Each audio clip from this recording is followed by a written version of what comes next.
नमस्कार, आप देख रहे हैं स्पेशल रिपोर्ट और आपके साथ में विजेंद्र सोलंकी। भारत की अर्थव्यवस्था की मजबूती का एक फैक्टर यह भी होता है कि सरकार के कर्मचारियों की आय में कितनी वृद्धि होगी, बेसिक सैलरी में कितनी बढ़ोतरी होगी। यह फैसला सरकार का होता है और सिफारिश पर वित्त आयोग आंकड़ों के साथ रिपोर्ट तैयार करता है। देश अब नए साल की शुरुआत के साथ 8वें वेतन आयोग की तरफ बढ़ रहा है, जिसके बाद केंद्र के कर्मचारियों की सैलरी और पेंशनधारियों की पेंशन में कितनी बढ़ोतरी होगी। मिडमेंट फैक्टर क्या होता है जो पूरी बढ़ोतरी को तय करता है? मिडमेंट फैक्टर कैसे तय होता है और कैसे आपको यह पता चलेगा कि कितनी सैलरी या फिर पेंशन बढ़ने वाली है? आज हम आपको 8वें वेतन आयोग के गठन, इसके लागू होने की तारीख, इससे होने वाले फायदे और कैसे स्लैब के हिसाब से बेसिक सैलरी तय होती है, आज आपको विस्तार से बताएंगे, क्योंकि 8वां वेतन आयोग लागू होने वाला है।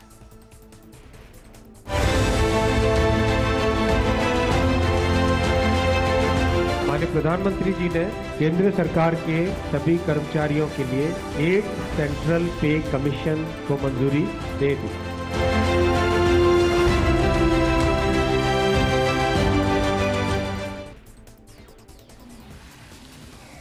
सबसे पहले आपको बता दें 8वें वेतन आयोग की टाइमलाइन क्या रही, कैसे इसकी घोषणा हुई, कैसे इसकी नियम शर्तें मंजूर की गई, लागू होने की तिथि क्या है और अंतिम सिफारिशें कब तक आएंगी जिनको लागू किया जाएगा।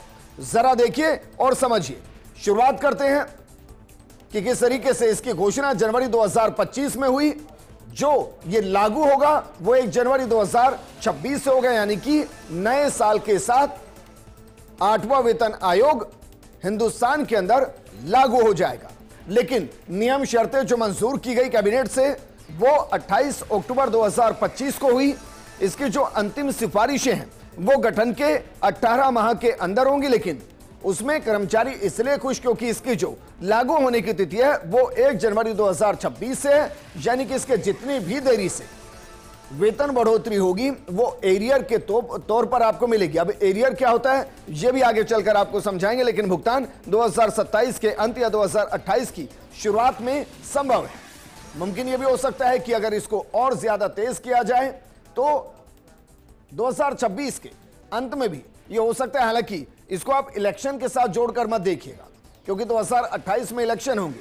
वन नेशन वन इलेक्शन की तरफ हम जाएंगे या नहीं ये बता पाना मुश्किल, लेकिन 18 महीने के आसपास लगेंगे पूरे खाका को तैयार करने में, और उसके बाद इसे लागू किया जाएगा। लागू तो 1 जनवरी 2026 से ही हो जाएगा।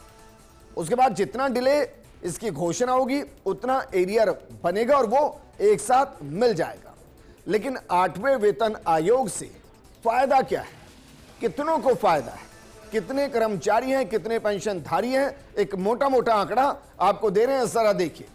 अगर कर्मचारी की बात की जाए तो 50 लाख कर्मचारी वर्तमान में केंद्र सरकार के, पेंशनधारी 69 लाख के आसपास है, यानी कि कुल 1 करोड़ 19 लाख के आसपास वो केंद्रीय कर्मचारी, वो पेंशनधारी जिनको इसका सीधा फायदा मिलने वाला है।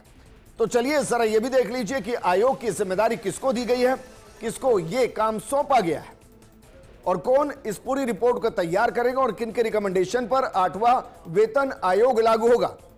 जरा एक नजर इस पर भी डालते हैं। देखिए जरा, अध्यक्ष जो हैं वो न्यायमूर्ति रंजना प्रकाश देसाई हैं, जो कि सुप्रीम कोर्ट की पूर्व जज रह चुकी हैं। इसके अलावा जो सदस्य सचिव हैं वो पंकज जैन है, पेट्रोलियम सचिव हैं। इसके अलावा जो पार्ट टाइम सदस्य इसके अंदर है प्रोफेसर पुलक घोष है, जो कि IIM बैंगलोर से है। ये दरअसल वो जो 8वें वेतन आयोग के तमाम आंकड़ों को इकट्ठा करेंगे, स्लैब को रखना है नहीं रखना है, इसके अलावा बेसिक सैलरी के स्ट्रक्चर को किस तरीके से स्लैब के हिसाब से बांटना है, और अगर स्लैब कम होंगी तो उस हिसाब से बेसिक सैलरी स्ट्रक्चर भी चेंज होगा, और बेसिक सैलरी स्ट्रक्चर के हिसाब से ही 8वें वेतन आयोग की रिकमेंडेशन आगे बढ़ेंगी। तो जरा यह भी देखिए कि 8वें वेतन आयोग के दायरे में कौन कौन होंगे। केंद्र सरकार के सभी औद्योगिक और गैर औद्योगिक कर्मचारी इसके दायरे में होंगे। ऑल इंडिया सर्विस, जिसमें IAS, IPS, IFS के अधिकारी इसमें होंगे। इसके अलावा रक्षा बलों के कर्मी वो भी इसका हिस्सा होंगे। केंद्र शासित प्रदेशों के कर्मचारी होंगे। भारत के नियंत्रक और महालेखा परीक्षक विभाग CAG के अधिकारी होंगे। संसद द्वारा गठित रेगुलेटरी बॉडीज आरबीआई को छोड़कर वो भी इसके सदस्य होंगे। सुप्रीम कोर्ट और केंद्र शासित प्रदेशों की हाई कोर्ट के अधिकारी और कर्मचारी वो भी इसमें शामिल होंगे। और इन तमाम डिपार्टमेंट जिनका हमने जिक्र किया है, इनसे रिटायर्ड हुए जो कर्मचारी हैं, जो पेंशन भोगी हैं, वो भी इसका हिस्सा होंगे। उनको भी इसका सीधा सीधा फायदा मिलने वाला है।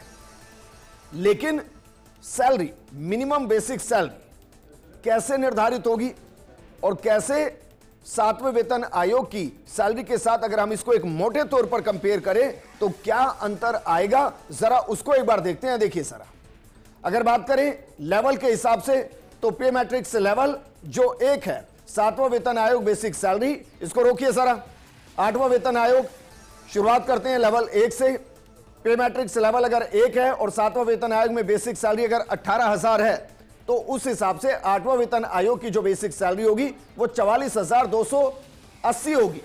इसमें 26,280 की बढ़ोतरी होगी। इसमें मिनिमम बेसिक सैलरी जो हम मानकर चल रहे हैं वो एक स्ट्रक्चर के तौर पर मानकर चल रहे हैं, और इसमें हम जिस एमएम का जिक्र कर रहे हैं वो 2.84 उसको हम कैलकुलेट लेकर चल रहे हैं, जिसमें हम कह रहे हैं कि सैलरी हाइक का अनुमान जो फिटमेंट फैक्टर है वो 2.46 से 2.84 के आधार पर है। फिलहाल जो हम कैलकुलेट करें वो 2.46 के आधार पर कैलकुलेट करें। लेवल 2 को देखिए जरा। लेवल 2 के अंदर जो बढ़ोतरी होगी 29,074 की होगी। लेवल 3 को देखते हैं। 7वें से 8वें वेतन आयोग में 31,766 की बढ़ोतरी होगी। लेवल 4 के अंदर जो बढ़ोतरी होगी वो कितनी होगी, 37,350 की।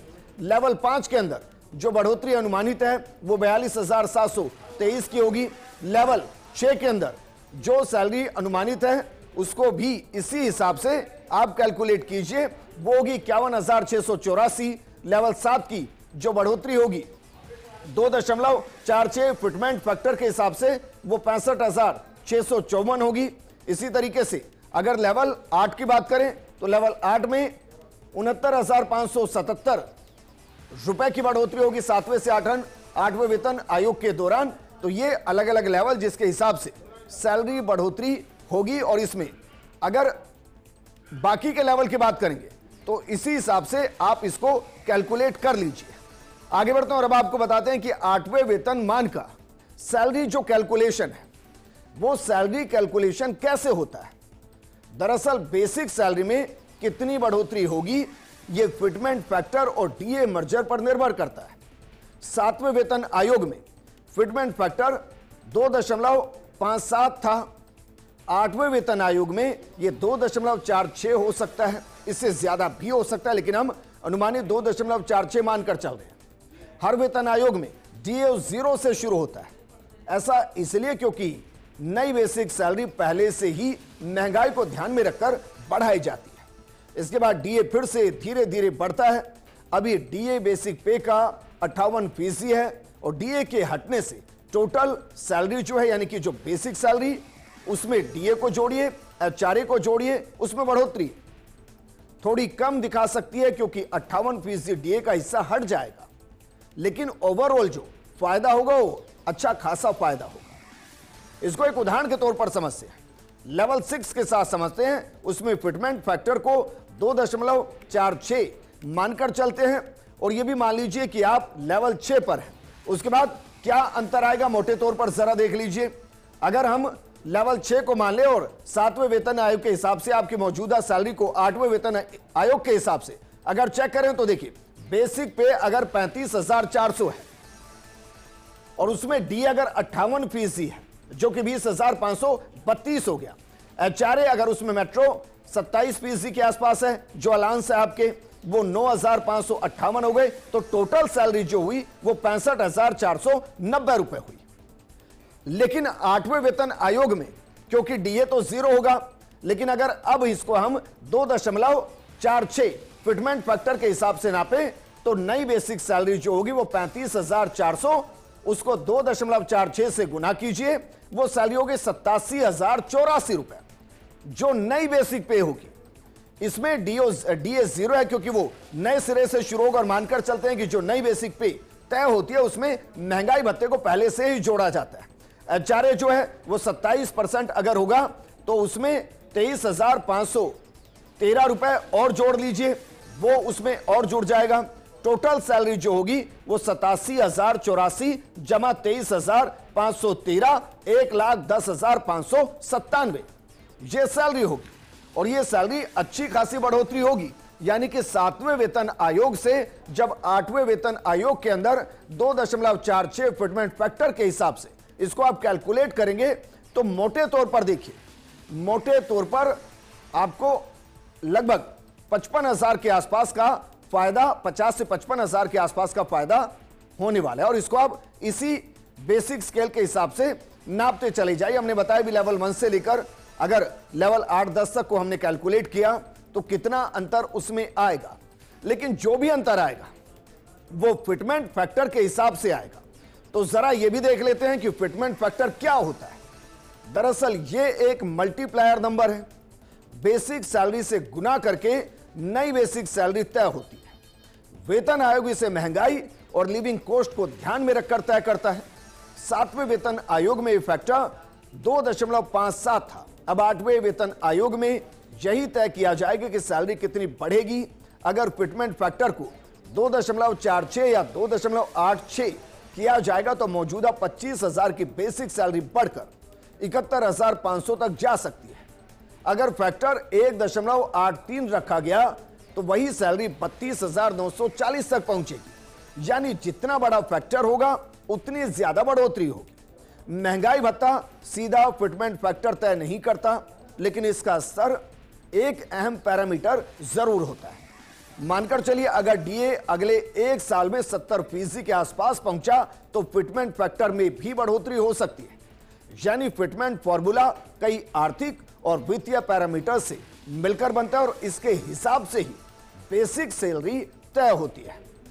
तो कितनी पेंशन बढ़ेगी, कितनी सैलरी बढ़ेगी, ये सब कुछ फिटमेंट फैक्टर पर निर्भर करता है। और फिटमेंट फैक्टर ही ये तय करता है कि कितनी सैलरी में इजाफा होगा, क्योंकि जितना बेसिक सैलरी में इजाफा होगा उतना ही एचआरए में इजाफा होगा, और बेसिक सैलरी में इजाफे से ही एचआरए में इजाफा होगा। और जब दोनों को जोड़ेंगे तो एक ऐसी सैलरी आएगी जो 7वें वेतन आयोग से कहीं ज्यादा होगी। और इसलिए कर्मचारी 8वें वेतन आयोग का इंतजार कर रहे हैं। बहरहाल किसे मिलेगा फायदा और किसे नहीं, यह भी समझना जरूरी है। क्या राज्य के कर्मचारियों को इसका फायदा होगा? क्योंकि फायदा जो मिलेगा वो केंद्रीय सरकारी कर्मचारी, रक्षा कर्मी, रेलवे कर्मचारी, केंद्रीय संस्थाओं के शिक्षक, 100% सरकारी स्वामित्व वाले पीएसयू और पेंशनर्स। और किनको फायदा नहीं मिलेगा? राज्य सरकार के कर्मचारी, सार्वजनिक क्षेत्र के बैंक कर्मचारी, आरबीआई और अन्य नियामक संस्थाओं के कर्मचारी, इसके अलावा बैंक पेंशनर्स, इनको फायदा नहीं मिलेगा। और क्यों नहीं मिलेगा? क्योंकि राज्य अपने अलग पे कमीशन गठित करती है जो संशोधन के बाद केंद्रीय सिफारिशों को अपनाते हैं। वहीं सार्वजनिक क्षेत्र के बैंकों के कर्मचारियों को वेतन आयोग का लाभ नहीं मिलता, क्योंकि वो भारतीय बैंक संघ आईबीए के साथ द्विपक्षीय समझौते पर निर्भर रहते हैं। शायद इससे आपको यह भी जानकारी लग गई होगी कि क्यों बैंकों और सार्वजनिक क्षेत्र के कर्मचारियों पर यह लागू नहीं होता है। लेकिन कब कब वेतन आयोग आए, उनकी रिकमेंडेशन क्या रही, फिटमेंट फैक्टर क्या रहा, कितनी बढ़ोतरी हुई, इसको मोटे तौर पर हम 5, 6 और 7 ये आपको बताते हैं, क्योंकि उससे पहले बहुत ज्यादा इजाफा उस हिसाब से नहीं हुआ जितना आज के दौर में महंगाई और जरूरत है। तो 5वां वेतन आयोग जो गठित किया गया वो 1994 में किया गया। उसकी जो रिपोर्ट सौंपी गई वो जनवरी 1997 में, सिफारिशें जो लागू की गई वो 1 जनवरी 1996 से, और जो स्केल्स घटा दिए गए, पहले 51 स्केल थे उनको घटाकर 34 कर दिया गया था। 6ठा वेतन आयोग जो गठित हुआ वो अक्टूबर 2006 में हुआ। जो रिपोर्ट सौंपी गई वो मार्च 2008 में, जो सिफारिशें लागू हुई वो 1 जनवरी 2006 से लागू हुई। जबकि जो 7वां वेतन आयोग है, आयोग जो गठित किया गया फरवरी 2014 में, रिपोर्ट जो सौंपी गई वो नवंबर 2015 में, सिफारिशें जो लागू की गई 1 जनवरी 2016 से, और अब 1 जनवरी 2026 से 8वां वेतन आयोग देश में लागू हो जाएगा। लेकिन 1947 में लागू हुआ था पहला वेतन आयोग। यह भी एक जानकारी आपको दे रहे हैं, क्योंकि उस दौरान क्या कुछ हुआ था जरा देखिए। 1947 में लागू हुआ था पहला वेतन आयोग, दूसरा 1 जुलाई 1959 को, तीसरा 1 जनवरी 1973 को, चौथा 1 जनवरी 1986 को, पांचवा 1 जनवरी 1996 को, छठा जो है 1 जनवरी 2006 को, सातवां जो है 1 जनवरी 2016 को और आठवां 1 जनवरी 2026 को। आठवां वेतन आयोग 1 जनवरी 2026 से लागू होगा, लेकिन इसे पूरी तरह से लागू होने में थोड़ा और समय लग सकता है। लेकिन मानकर चलिए जो समय लगेगा उसका कर्मचारियों पर कोई फर्क नहीं पड़ना है। इसलिए फर्क नहीं पड़ना है क्योंकि वो तो एरियर के तौर पर मिलेगा, लेकिन पेंशन पर इसका कितना असर पड़ेगा। मानकर चलिए 7वां वेतन आयोग और 8वां वेतन आयोग, इसमें फिटमेंट फैक्टर उतना ही रखते हैं जितना सरकारी कर्मचारियों की बेसिक में इजाफे को लेकर हम कैलकुलेट करें। तो जरा देखिए 7वां वेतन आयोग और 8वां वेतन आयोग, इनके लागू होने से पेंशनधारियों को कितना फायदा होगा, उनको कितना बढ़कर पेंशन मिलने वाली है। इसमें अगर बेसिक को हम कैलकुलेट करते हैं, देखिए जरा, तो बेसिक 9,000 अगर एक बार के लिए हम मान लें, और अगर बेसिक 9,000 मानकर चल रहे हैं और उसमें फिटमेंट जो फैक्टर है उसको हम 2.86 मान लेते हैं, तो 8वां वेतन आयोग लागू होने के बाद जो सैलरी होगी वो कितनी होगी? वो सैलरी होगी 25,740 और उसमें जो बढ़ोतरी होगी वो बढ़ोतरी होगी 16,740 रुपए की। जबकि अगर हम इस फिटमेंट फैक्टर को 1.83 मान ले और बेसिक सैलरी वही 9,000 मान ले, या बेसिक पेंशन को हम 9,000 मान ले, तो 8वां वेतन आयोग लागू होने पर ये बढ़ के मिलेगी 16,470, यानी कि 7,470 रुपए का इजाफा होगा।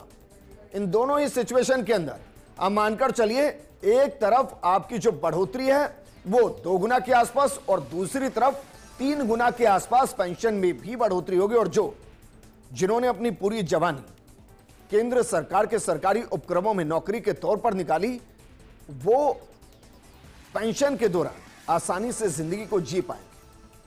लेकिन अगर लागू होने में देरी हुई तो क्या होगा? क्योंकि 8वें वेतन आयोग को 1 जनवरी 2026 से लागू माना जाएगा। इसका मतलब यह हुआ कि अगर फिटमेंट फैक्टर तय होने में वक्त लगा, फिर लेवल के हिसाब से अलग अलग तय होने पर फैसला हुआ, यकीनन इस प्रक्रिया में वक्त लगेगा। मान लें कि अगर यह अक्टूबर 2026 से लागू होता है, एक उदाहरण के तौर पर समझा रहे हैं, तो फिर हर कर्मचारी और पेंशनधारी को जनवरी 2026 से एरियर मिलेगा। एरियर का मतलब होता है वो निर्धारित राशि जो सैलरी के अंतर का हिस्सा होगी। यानी अगर बेसिक सैलरी में मासिक 17,000 की बढ़ोतरी होती है, तो फिर हर माह के हिसाब से अक्टूबर तक 10 महीनों का एरियर 1,70,000 रुपए एक मुश्त कर्मचारी को मिलेगा। यानी ये हो सकता है कि सैलरी बढ़ोतरी मिलने में वक्त लगे, लेकिन 1 जनवरी के हिसाब से ही मिलेगी। और ये कर्मचारियों के लिए एक बोनस के जैसा होता है कि जब अचानक से एरियर मिलता है, क्योंकि वर्तमान सैलरी के हिसाब से तो उनके खर्चे वैसे भी हैं। लेकिन 8वां वेतन आयोग लागू होने के बाद जब बढ़ेगी सैलरी और वो एक मुश्त मिलेगी, चाहे साल के बाद या 1.5 साल के बाद, तो उससे कर्मचारी कई तरीकों की प्लानिंग्स करते हैं। लेकिन इस दौरान किन बातों का ध्यान रखना होगा और आयोग किन बातों का ध्यान रखेगा? 8वां वेतन आयोग अपनी रिपोर्ट पेश करते वक्त तमाम बातों का ख्याल रखेगा, जिनमें देश की आर्थिक स्थिति, राजकोषीय अनुशासन की आवश्यकता कितनी होगी, ये सुनिश्चित करने की आवश्यकता होगी कि विकासात्मक व्यय और कल्याणकारी उपायों के लिए पर्याप्त संसाधन उपलब्ध हो। गैर योगदान आधारित पेंशन योजनाओं की अति वित्त पोषित लागत आयोग की सिफारिशों का राज्य सरकारों के वित्त पर संभावित प्रभाव, जो आमतौर पर इन सिफारिशों को कुछ संशोधनों के साथ अपनाती है। केंद्रीय सार्वजनिक क्षेत्र उपक्रमों और निजी क्षेत्र के कर्मचारियों को उपलब्ध वेतन संरचना, लाभ और कार्यस्थितियां, ये दरअसल वो होंगी जिनका ध्यान वित्त आयोग को रखना होगा, वेतन आयोग को रखना होगा। लेकिन मानकर चलिए 8वां वेतन आयोग जब से लागू होगा, तब से कर्मचारियों के चेहरे की मुस्कान एक अलग तरीके से होगी, क्योंकि वो जिंदगी का एक बड़ा पड़ाव केंद्र की सरकार की योजनाओं, या कहीं कि केंद्र की योजनाओं के एग्जीक्यूशन में खपा देते हैं, जवानी खपा देते हैं। ऐसे में हर बार जब 10 साल के बाद वेतन आयोग गठित होता है, तभी से उम्मीदें बढ़ती हैं। हालांकि यह बता पाना मुश्किल कि वो जो फिटमेंट फैक्टर होगा वो 1.86 होगा या फिर 2.84 होगा या इनके बीच में कुछ होगा, लेकिन जो भी होगा उससे आप आराम से कैलकुलेट कर सकते हैं कि आपकी सैलरी कितनी बढ़नी है, आपके बेसिक में कितना इजाफा होना है, आपका एचआरए कितना बढ़ना है और पेंशन में कितनी बढ़ोतरी होनी है। इस प्रोग्राम में फिलहाल इतना ही। आप बने रहिए फर्स्ट इंडिया न्यूज के साथ, क्योंकि खबरों का सिलसिला लगातार जारी है। नमस्कार।